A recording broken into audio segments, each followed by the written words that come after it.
தான் தங்களுடைய பாதுகாப்பில் மக்கள் இருந்தால் இறுதி போர் சூழலில் சர்வதேச சமூகம் தலையிட்டு ஒரு தீர்வுக்கு வரும் என்பதுதான் அங்கே மக்கள் ராணுவமான விடுதலை புலிகளின் எதிர்பார்ப்பாக இருந்தது.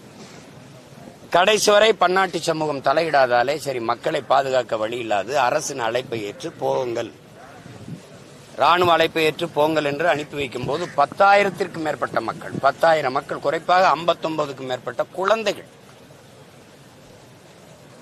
அவர்கள் எல்லாம் சரணடைந்தார்கள். ஒருத்தர் கூட கேட்கல இன்னைக்கு அந்த 10,000 பேர் எங்க, அந்த குழந்தைகள்லாம் எங்க என்று. ராஜபக்சே பதவியாளர் முடிஞ்சு சிறிசேனா அவர்கள் வரும்போது இந்த கேள்வியை எழுப்பியதற்கு எல்லோரும் இறந்து விட்டார்கள் என்று ஒரே வார்த்தையில் பதிலை சொல்லி முடித்து. இறந்து விட்டார்கள்னா எப்படி? பசி பட்டினி இல்லையா, இல்ல நோய் வாய்ப்பட்டா, இல்ல கொன்னு பதிச்சுட்டீங்களா? ஒருத்தர் கூட மானுடம் பேசுகிறவர்கள், ஜனநாயகம் இதெல்லாம் சொல்றவங்களே ஒருத்தர் கூட பேசல. தமிழ்நாட்டை ஆண்டு கொண்டிருந்த ஆட்சியாளர்களும் கேள்வி எழுப்பல, இந்திய பெருநாட்டின் அதிபர்களும் தலைவர்களும் ஒருத்தர் கூட பேசல. என்னடா 10,000 பேர் எங்கடா காணாமங்கிற, பச்சிலம் குழந்தைகளோடு வந்து சரணடைஞ்சாங்களா, அவங்கள எங்கன்னு கேட்க. இதுக்கு முன்னாடி ஒரு தோண்டும் போது இதே மாதிரி நூற்றுக்கணக்கான எலும்புக்கூடுகள் வந்தது. அப்ப இலங்கை அரசு என்ன சொல்லுச்சுன்னா அது 600 ஆண்டுகளுக்கு முந்தையதுன்னு. ஆனா ஒரு குழந்தை சாப்பிட்ட பிஸ்கட் பாக்கெட் கவர் அங்க கிடந்துச்சு. இந்த 600 ஆண்டுக்கு முன்னாடி இந்த மில்க் பிக்கிஸ் இதெல்லாம் இந்த கவர்லாம் இருக்குதான்னா பதில் இல்லை.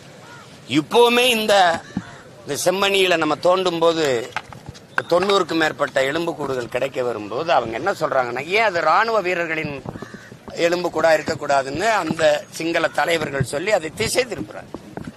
பன்னாட்டு சமூகத்தின் பார்வைப்படக்கூடாது, சர்வதேச நீதி விசாரணைக்கு வந்துடக்கூடாது, அதனால அது ராணுவ வீரர்களா இருக்கக்கூடாது, அவர்கள் உடலாக இருக்கக்கூடாது, அவர்களுடைய எலும்பு கூட இருக்கக்கூடாதுன்னு பேசுறாங்க.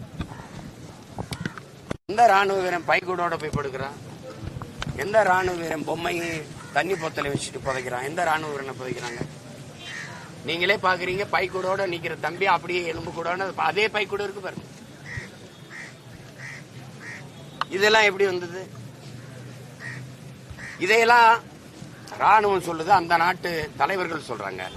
ஆனா ஒரு பன்னாட்டு சமூகத்தில் இவ்வளவு பெரிய நாடு, இவ்வளவு மானுடம் பேசுகிற இவ்வளவு தலைவர்கள் இருக்கிறாங்க, ஒருத்தர் கூட இந்த கேள்வி எழுப்பணும்னு தோணலையா?